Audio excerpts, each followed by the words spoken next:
Okay, good. We're going to move on now to talk number 2. And part of that is establishing order in the home. So the first thing we want to talk about is authority. And I know many of us come from different homes. Some of you may have grown up in very domineering, authoritative homes. Maybe you grew up with life commandments that was like, children are to be seen, not heard. Or you grew up with a very loving family, but let everybody in. And mom and dad were everything. Yeah, but they also let the hyenas and the coyotes in too with everybody else. And there was no boundaries and I had no personal space. And now I'm a recluse and don't want to have anything to do with anybody. We all have certain things that we grew up in environments that shape how we raise our kids. One thing that God does make clear is that there is authority in the home. And it's important that we know that authority. Right, so I just want to speak briefly to authority on the home. Now, if your children are outside of the home and you have adult children, this definitely carries over in just helping to create that sense of honor that parents are to be honored. But first starting within the home, a few months ago after I left Charity's bedroom, I like to read to her at night, and she said, "Mom, you're my best friend." I said, "Oh, I love you, thank you." Now, I could have said, "Well, technically, honey, I'm not your best friend because I'm your mom, da, da, da." I'm not gonna do that. Thank you, honey. But she knows who the authority is in the home, and it's not her. We've established, again, going back to the word says, children, obey your parents. That's in Ephesians 6. Hebrews 12 says, "My son, do not regard lightly the discipline of the Lord. For who the Lord loves as a son, he disciplines." So discipline has to be present in the home. Authority has to be present. Again, it goes back to what you believe. If you believe as parent that you are anointed, you are the authority in the home, and you just carry that belief, that's huge, because then you will discipline in love. When we get out of love, it's really because we're driven by fear. We'll discipline calm, we'll discipline in love. And what isn't seen is so important. If you believe that, it establishes order in your home in the spiritual realm. And you won't be able to see it, but it's there. And it helps create a home of peace. So I think the first thing is just to recognize that the parents are the authority in the home, that you are called to discipline in love. And that's huge because culture can be counter that right now. It can be more, no, kids run the show, or our kids are just as valuable as we are. We shower them with identity. I love that. But they know we are the authority. They know it's not all about them. Those are really important lessons. So we talked about Ephesians 6:1, and it talks about children obey your parents, for this is right. Honor your father and mother, that it may turn out well for you, and that they live long. And then verse 4, this is one that parents don't often bring out. And I think it's a very important verse because, in fact, I don't think it gets preached enough. Fathers, don't provoke your children to anger. Here's what that doesn't mean. It doesn't mean little Johnny at 2 throwing a fit when he doesn't get candy in the candy aisle. And we've all had the horrific experience of being in Walmart or something. They see a toy on aisle 2, and they're 2, and you say no, and here we go. Wah! And they do it on cue when everybody's looking. They've learned that if I throw a fit on aisle 2 in Walmart, I will run that show. This is a moment to provoke and win that fight. No. And there's a consequence for that. We'll get to that in a minute. But the idea is, this is not what I'm talking about provoking to anger. That's one where little Johnny, just stew in it. You're gonna sit with that one. We're gonna deal with that. That's different. Fathers provoking your kids to anger, that is pushing buttons that you know are going to provoke them and push them beyond the normal realm. It's like if my son comes up to me or my daughter says, Dad, I really prefer that, okay, can we all be real here? Dad, please, if you use my bathroom, please put the toilet lid down. And I go in there and I leave the toilet lid up time and time and time again. And my son, he says, hey, Dad, can you please leave the toilet lid down and put it down instead of leaving it up? And I just keep doing that. How many know that's provoking him? Right. Or and I'm using my authority. Yeah. Another example I just wanted Maybe to that say, was a bad example. No, no. I just wanted to say another example would be like... Some of you do that. Ryan mentioned earlier with Landon, there's times where he is not talkative, and then there's times where he is so talkative. And I get like when he just gets home from school or workouts, it's like he just doesn't want to talk, he just wants to chill. We've all been there, yeah. Right? And so we can play our parent card, and I'm trying to have a conversation with you, be respectful, look at me, answer my questions. I'm the authority. Where is that going to get us? Or we could recognize, hey, he just needs some time to chill. Leave him alone. Let's not exasperate him. And let's talk when he's ready. So I think that's a good example as well. So it's in those moments that we see, so over time I've seen that, I've done that, and so I've learned what not to do is when a kid knows that my kids have literally said, Dad, we know that you're the boss, whatever.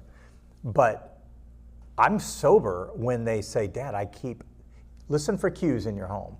Now, when they're really, really little, it's going to be harder because they don't know what they want. But when they're older, when they start getting older, they're like, these are cues that we need to pick up on, that they're saying, Dad, I'm trying to maintain my own personal space and boundaries. I'm trying to find out where you end and I begin. Where can I grow up? Does that make sense?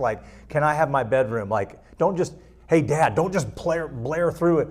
I could play the authority card, right, and say, this is my house and I work hard and blah, blah, blah, blah, blah. Or I can respect their personal space and knock. Yeah. And too many times, parents, in our order to get our way because we're mad or we want something done right away, we will railroad that moment. We will go right into that moment and not realize that our kids won't open up to us later because we went through their door when they asked us not to. Does that make sense? So it's learning how to value those moments when you could play the authority card and you don't. Right. And I know I've said this before, but I think it's worth repeating because it's so important.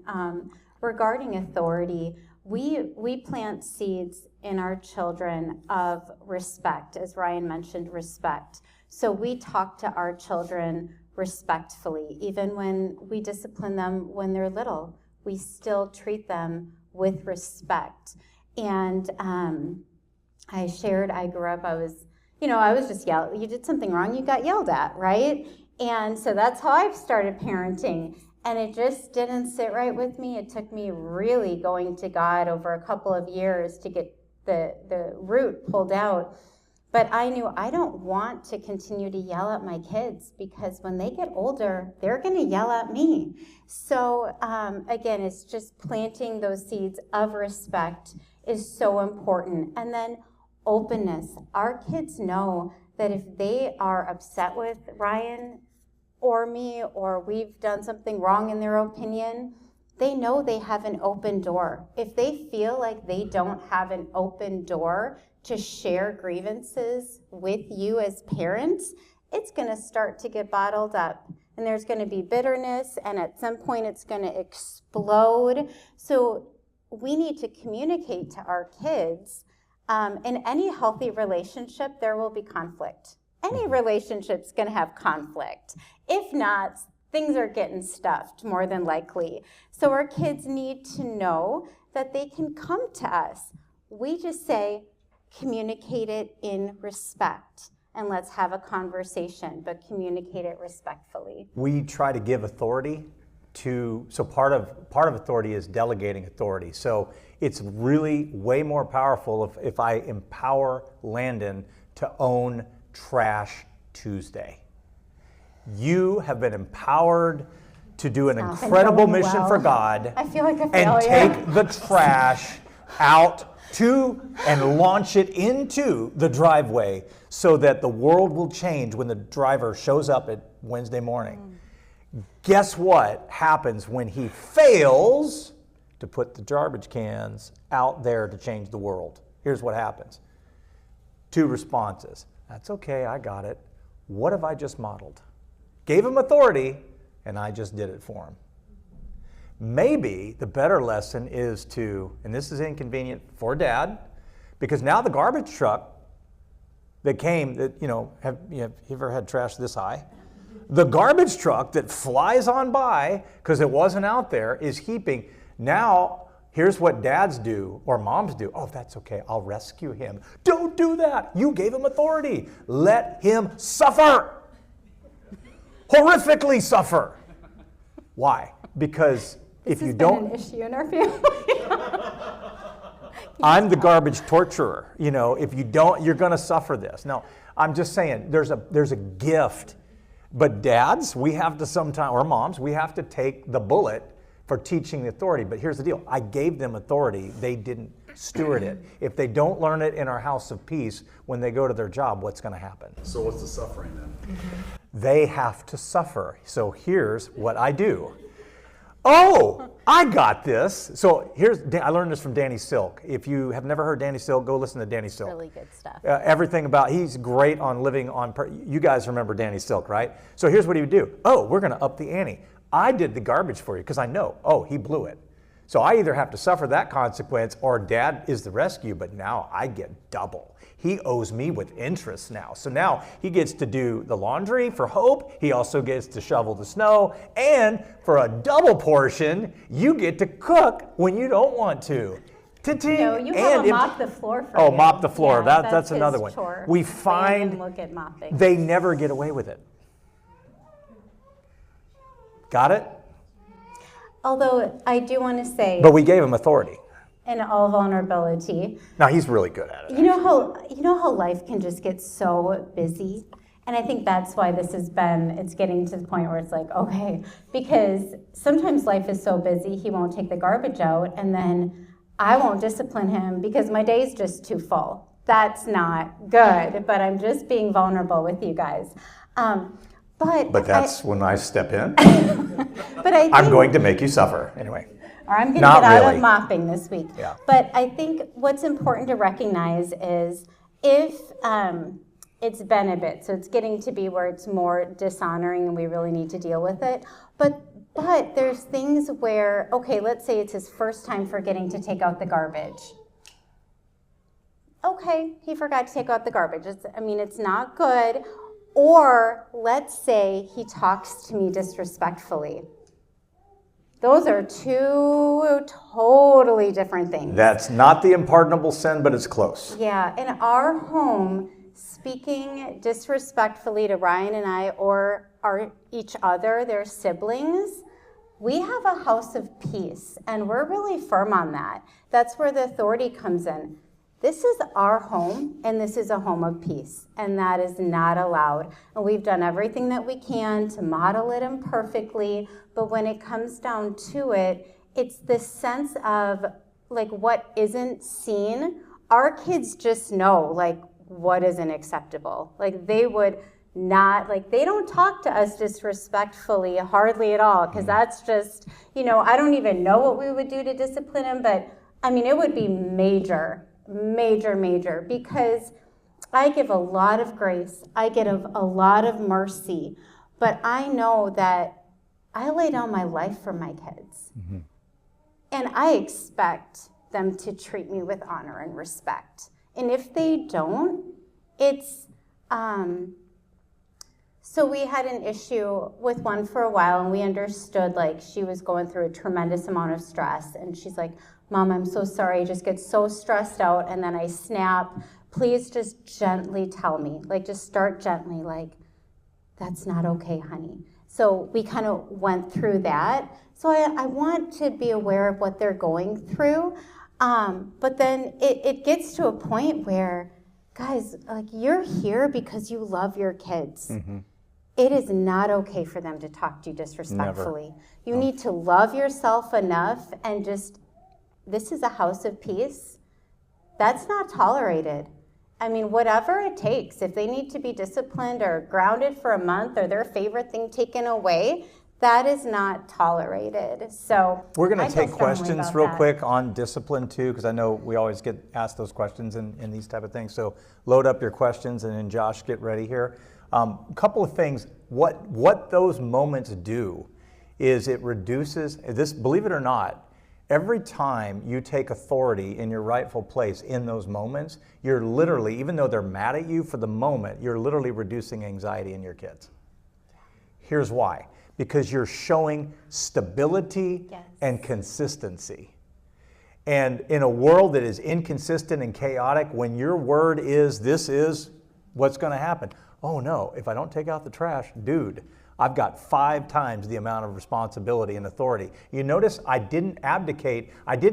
He's still authorized. But now we've upped the ante of what he has to get done. You see what I'm saying? It's Jesus empowered imperfect disciples and gave them authority. How many of you know they screwed it up all the time? They learned to clean up their own mess. We need to teach our kids how to clean up their own mess. We don't do that by doing it for them. It actually reduces anxiety if you let them not suffer. I mean, that was my fun word, but I'm really not torturing them. I want them to experience and extract all the nutrients of that gift because failure is not an identity. Failure is an event. They need to embrace failure and own it and rise above it. So part of this is it literally reduces anxiety in the home. It's predictable. Gosh, Dad, Mom's going to do this every time. I know. So guess what? Guess what they don't do? They take out the garbage, or they just start learning that. They also learn that you have limits. Years ago, I would have, every time this happens, my kid happens, and I blow up and scream. And they said, I don't know what my kid's problem. I said, well, the kid's not the problem. Guess who the problem is?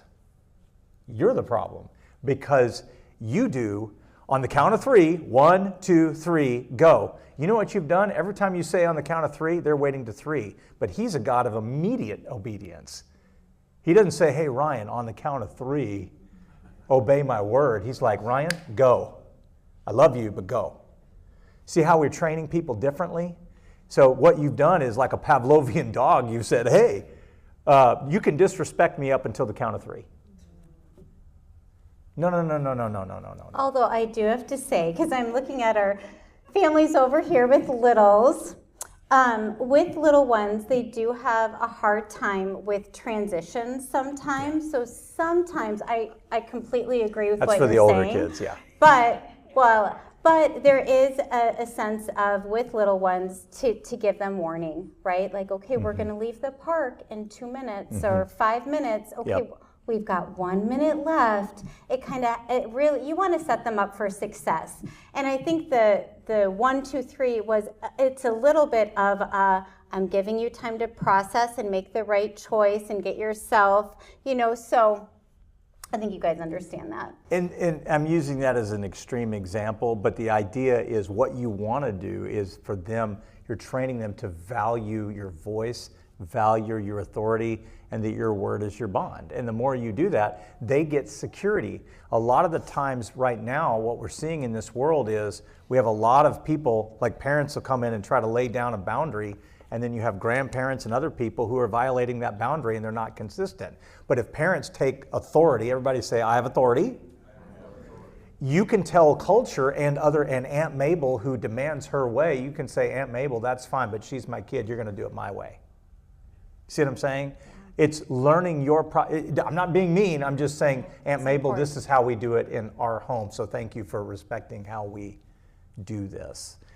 Because culture does not necessarily want to do it And not all, let me say this, I think psychology, there's a lot of great psychologists, there's a lot of great counselors. How many know there's some that aren't? You need to weigh that counsel up to what the Bible says. The Bible talks about spare the rod, spoil the child. Where you're at in spanking is, to me, the issue is whether you spank, don't spank, you time out, you Danny Silcom with 50 different chores, whatever it is. The idea is you want to get to the heart behind the issue. It's not the nuclear option, it's what's going on in my child that's causing that. That's what you want to find out. What is the problem beneath the problem? And then help people through that. Yeah, and although sometimes when they're little, it's just a development of self-control too. And that's part of growing up. And when they throw fits because they have to, put their toys away or what have you, like, it's okay. Yep. It's okay. My kids threw so many fits. And sometimes I'd be like, oh my gosh, what am I doing wrong as a parent? And you love them and you discipline them and you provide that consistency. But I just have such a heart for young parents. I remember and they can ask a question. The grocery store. Does anybody have any questions? We have a third talk, but we've got 10 minutes. Let's go over here. Yep. And while we're doing that, couple of little tips, parents here, as you get older, you can write this down. What reduces anxiety in your kids as they get older is prayer, right? You model prayer. Model it publicly. The more you can model that. You want predictability. Set healthy limits as they get older. You can't have 50 bonbons. No, you get one. And then find a way to bring community. And one thing that we're seeing is with the rise of this, more and more kids are going to this instead of eyeball to eyeball. I see you, sit down, have a meal. Put your kids in a position where they have to be socially engaging and actually look eyeball to eyeball. We're seeing the fruit of COVID that kids are like walking around like this and going, I don't know how to look at you. And I'm not shaming them. I'm saying, this is what they know. Yeah. We need to connect heart to heart because they need to feel seen. I see you. I see you. You see me, and we connect. He sees them.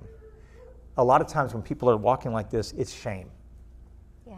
And they don't know how to express it. And we can unlock that. Yeah. But part of that is let's put our kids, even if it feels socially awkward at times, as you're raising Giantkillers, they need to feel the discomfort of, I got to sit here and try to connect with people.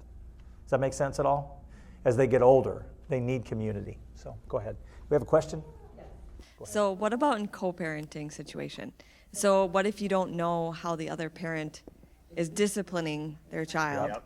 And you're trying to set, this standard, yep. And they're like doing whatever they want to do. Right. So how do you deal with that? Isn't that going to confuse the child? I'm like afraid she's going to grow up being split personality because she doesn't know who to, what one to. Great question. I anticipated that. Have you tried to have a conversation with her dad to? I just know it wouldn't go good. Okay, so right now it wouldn't be. Then that's where your faith comes in. That's out of your control. And God sees and He knows and He hears your prayers, and trust Him and have peace. He knows the situation. He loves Eden more than you guys do. So you're going to parent the best you can, imperfectly, giving yourself a lot of grace, and just love really, really well.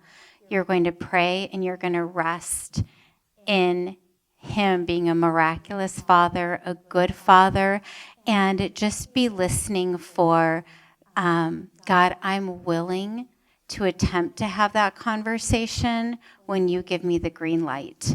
And pray for him that his heart would be wise to do what's right for his daughter. But the timing of that, and that would be having that conversation, is in God's hands. But choose peace. I grew up in a divorced home. So I went from here to here. And I have permission to share this. My dad, and we have a great relationship, but when I was 14, I could not process that divorce. I just was so I was angry at everybody. Okay, as kids go older, it's important, as what she just said, is you can't control what the other person does. But what you can do is you can release faith and you can model peace. Let me say it like this. Mom and Dad, Mom, I went over here and Dad did this and I'm so angry and all that. You have two options in that moment as the parent on the other end of that. You can, I know, isn't he a jerk? Yeah. That's one option. How many know that's not the right option? Mm-hmm. Right. Because they don't know how to process that. Mm-hmm. Now, there are, and this is where it's horrific for, as a pastor, you hear this, you're like, you can see the other parents working against each other in that, and it's heartbreaking. But here's what can I give you some good news? Okay. So I was a product of that, like bing, bing, ping pong, and all over the map. I'm not going to tell you, I'm not going to lie and say that your child may not have to go through some learning there, like, oh, this is not peaceful and this is. But over time, your modeling peace will actually train your child, this is what I want to be like. Your actions, what you don't say in those moments, speak volumes over time. So the more, and you get around a faith community like that, those children instinctively know, man, every time they're over here, my child always is obedient. They go over there and they're in absolute terror. But they know over here, do you hear what I'm saying? That's what you can control. And as far as the Bible says, as far as it depends on you, make peace. It doesn't say you can make them have peace. Yeah. So your environment, this is where your faith has to be released. It's like, this is my house of peace. This is what we're about. And I have I call her Meemaw, my stepmom, amazing woman. I tested every single boundary. I went after her like, wicked witch of the, like I went after that. I tried to push every button. And Meemaw, if she ever watches this, you were amazing. Thank you for your grace. My dad was steady and consistent and just loved me through it and was the model of peace, even though I was in absolute chaos. I'm not saying that's going to happen, but be rest assured, if you live that life, your child will find that peace. Does that make sense? I can't tell you won't ever have pain, but I can tell you you'll be peaceful through any of that. Yeah. Any other question? Yeah, go ahead. I just want to say a couple things that I don't know if you guys ever realized it, but kids will find a way to manipulate you. Yeah. And I have two funny stories about, I remember when my little granddaughter was taking her to the park, and she kept wanting to go down the slide, kept wanting to go down. Finally I said, Sammy, this is the last time, and I probably said it 3 times, because I will say I didn't have good boundaries in the past at all. So finally I said, Sammy, this is the last time. She goes, Grandma, one more last time. They're never going to end. And my daughter said one day that Selah was, when she was like 3 or 4, she was throwing the ball in the morning, and Sarah said, Selah, we have to go now. Stop throwing the ball. And Selah says, Zion won't quit playing with me. So their perception of what's going on, and they're going to manipulate, but I just want to say that I wish today that I would have had boundaries with my kids. I have grown kids, very grown. I have grandkids that are 23 and 16. And I'm reaping some of the consequences even today with my grandkids and my kids even sometimes of still having to set boundaries. I'm still teaching my kids certain things, okay? We've taught our kids how to treat us sometimes, and it wasn't good. So I just want to encourage you, boy, boundaries, please learn boundaries.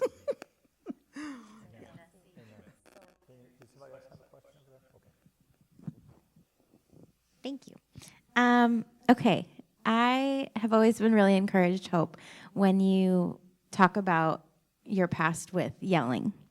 And my husband and I are really trying to come out of that. We had our first daughter when we were 19, So we kind of only knew the parenting that we were modeled, as most people do.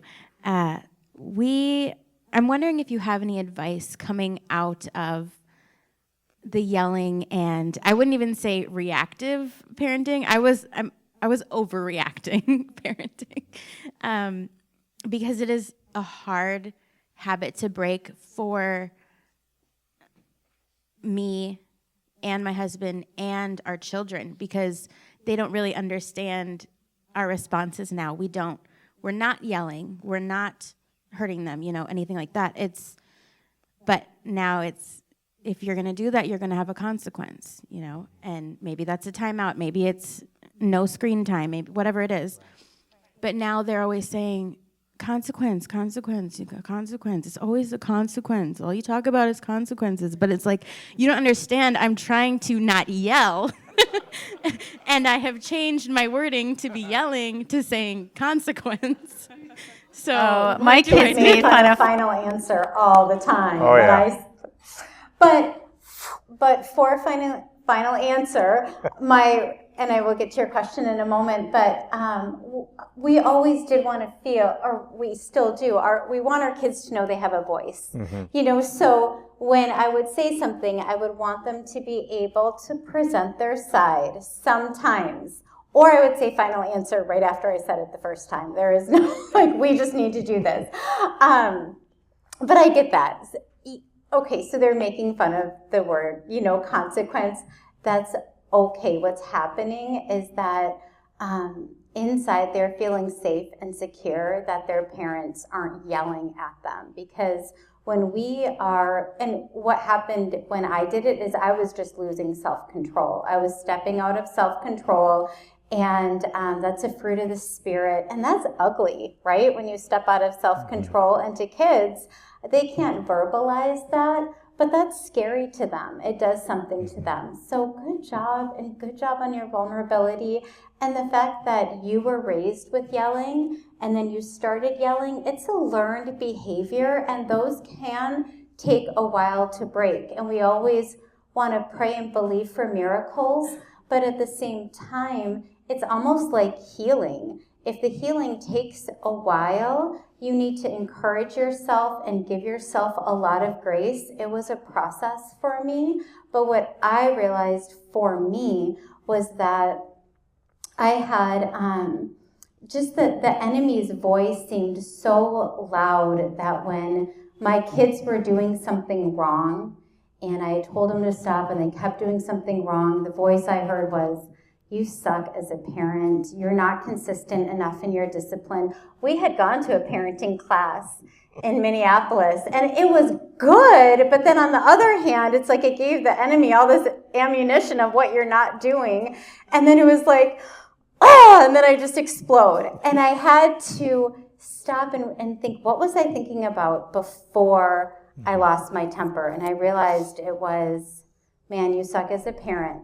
You're not disciplining good enough. You're not doing this good enough. You're not doing this good enough. You're not doing this good enough. So I just had to take a look at that and really go to God and give myself so much grace and really trust Him. So give yourself grace. See what's going on in you, in your mind, in your heart before you yell, and take that to the Lord. Yeah. That's good. Any other questions? Yep. Talking about I forgot the word. Discipline. Yes. So I have a almost 3-year-old daughter and a 1.5 and another baby coming, another daughter. So most of the time I'm with them at home, and I have a bachelor's degree in teaching. So I'm like trying to do craft. Let's do this. Let's read the Bible. Let's trace lines. But there's like a point where she's like, she doesn't respect me, and it's just with me. Because when Dad comes home, she's the best little girl. She behaves. Yeah. I can be like, it's nap time. No, she sees the cars coming, Yeah. and she runs to her bed. Yeah. And I'm like, girl, I do all of this for you. I plan the day so you can be entertained, and you're like, go away, or screaming at me, and I don't know what to do anymore. Like I tried talking, I tried counting to 3, and it doesn't work. Like there's like nothing. But then he comes, and it's like everything is different. And I'm like, okay, what am I doing wrong? Like I'm trying to do all of this with you, and you're like not being appreciated. Yeah. You know? So, and I realize sometimes there's single parent homes. Sometimes there are dual. I can only speak to that in that you said one was 3? She's got to be 3. 3-year-olds know how to work it. Like, it's amazing. Like, I'm not saying all 3-year-olds are con artists. I'm not saying that. But I am saying that they know how to work it. And here's what I found. Like, we found out in Minneapolis, because I think Marissa was, that was 2007. I actually remember we had a stage like that where I would come home and she'd been with the girls. And, if she had a tough day, Dad was the fun guy or whatever. You know what changes that? If you can get on the same page as parents. Little Johnny, how did your day with your mom go? So you start asking questions. And, if they were sassy to you, oh, Johnny, that's not how we treat mom. This is my wife. I love her. We're going to treat her right, aren't we?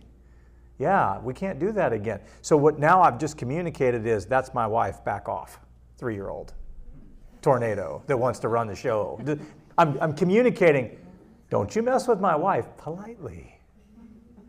You see what I'm saying? Like now there are stay-at-home moms. I know you want to talk. So stay-at-home moms or single parent.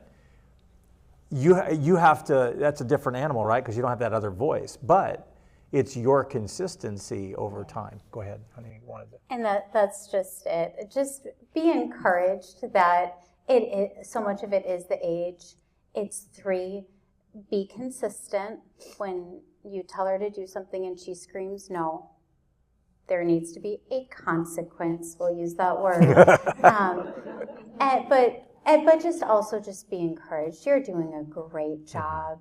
And this too shall pass. Not that you want this age to pass, because there's like amazing things in the 3-year-old age. But that behavior, it will pass. Just be consistent and give yourself a lot of love. Grace. Yes. Yeah. Do we have another question, Dylan? So you answered parts of my question through everybody else's question. But I guess the other part of my question as parents, so like I think things have been like escalating in our house lately. So like the raising of your voice and then threats of throwing the toys away. Like we got a trash bag last night and threw a bunch of toys in it. And I'm not laughing at you, I'm laughing with you. Yes. Because we understand. Yeah. Us as parents, like that's not how we want to operate. So what are some advice to bring that peace into those situations, I guess? Wait, I just want to ask you a question. So bring me into that situation a little bit more. What are you feeling in that moment? Kind of describe it. It's okay, we've all gone through it. It's the not listening. It's, pick up your toys. She'll pick up one toy, then play, and then do something else, run away. And then, all right, pick up your toys. And then, all right, if you don't pick up your toys, you're going to go on a timeout or get a spanking. And then that happens, and they still don't pick up their toys. And then, all right, we're throwing the toys away.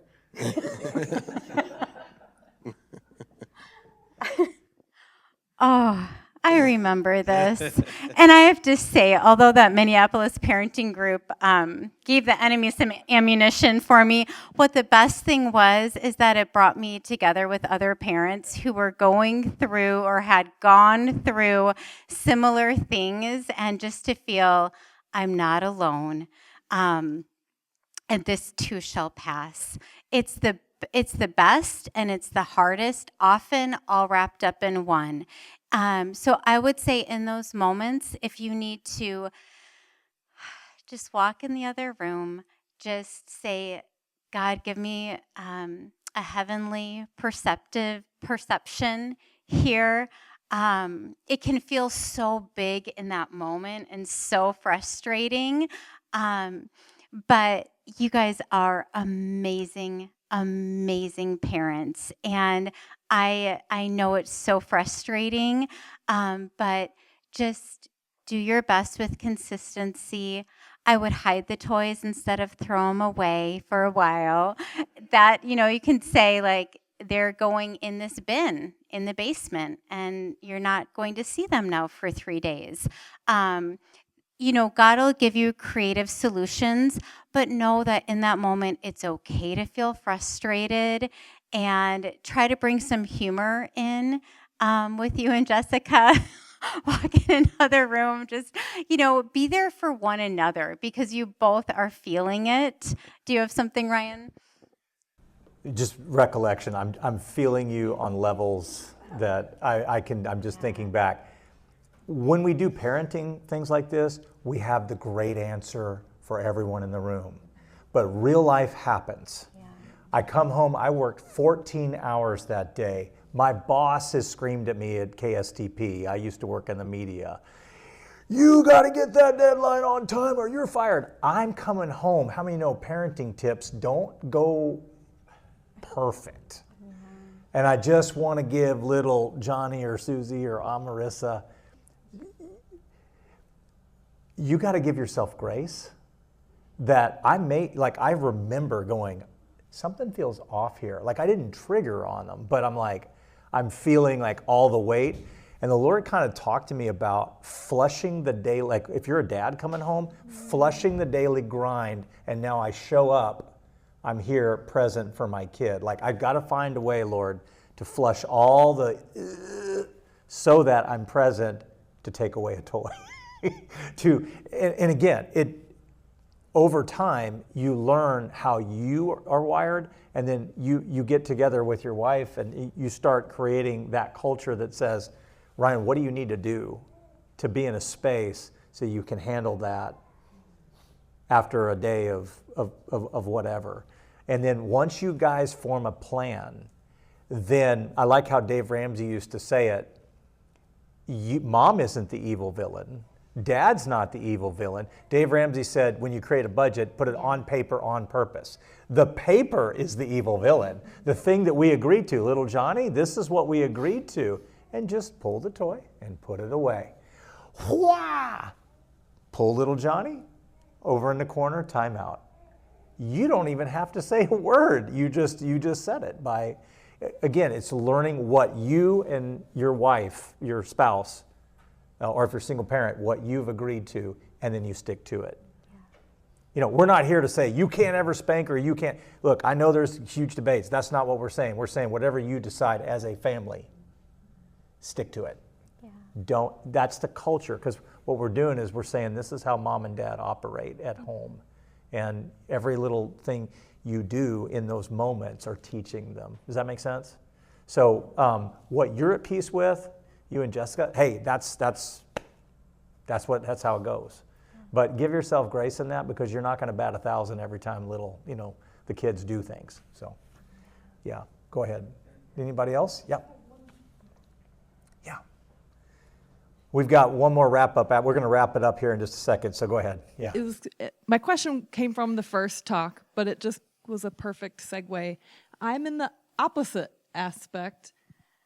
My son will sit on the couch for hours and wait for me to play with him. Not a single toy in sight. So it's an interesting dynamic. I would love for him to make a mess and not pick up his toys. That just means he's playing with them and engaging in childhood play, but he will not. He will sit there and wait for you to play with him. He's 7 now. He just turned 7. He's been like this since little. His whole life. I remember when he was little toddler, we had a little cubby in the living room, simple things, and he would touch it, but that was it. He's never been a very independent player, and that's just gotten worse. My question was like technology. It's exhausting, and he's a boy, so they love to play video games. So it's like setting up a family dynamic where video games and technology is great to an extent, but now how do I kind of rework this situation because now he's never played before, you know, and when we do play together, it's, you know, there's no imagination, so it's dull. It doesn't last long. It's not very enjoyable. So I guess my question, and maybe you kind of said a few pointers that I feel could apply in the same way. What kind of advice or just encouragement, I suppose? Yeah, go ahead. Just a few things. You know, some children are just more engaging in imaginative play than others. Interestingly, my girls did a ton of imaginative play. Landon, not so much. So I would consider things like maybe like building Legos or some type of like healthy activities where it's not imaginative play, but it's a healthy activity instead of just the gaming, which is okay with limits, right? With limits. So I would, I might even just chat GBT, like what are some healthy, creative activities for a boy age 7, like Legos, or, you know, and just, I bet there are some things out there where it's not imaginative play, but some things that he might enjoy doing. I would start there. I'm going to go back to reporter mode again. I'm going to ask a lot of questions. Hey, what's, so what do you like about video gaming? And then I'm going to zip it and I'm going to listen. Hey, what do you like baseball? Start asking questions, because I'll tell you, there's something in there that the Lord wants to unlock.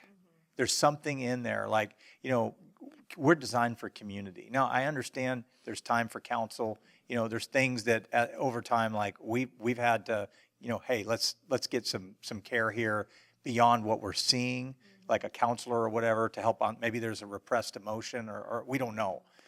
But if it's just, he just enjoys being by himself, he still needs community. He needs friends. So let's ask good questions and then ask the Lord to show you what's behind his answer. Does that make sense at all? Because I'll tell you, we're the best at asking our kids what's really going on. You are uniquely designed by God to help unlock what's in your kid's heart.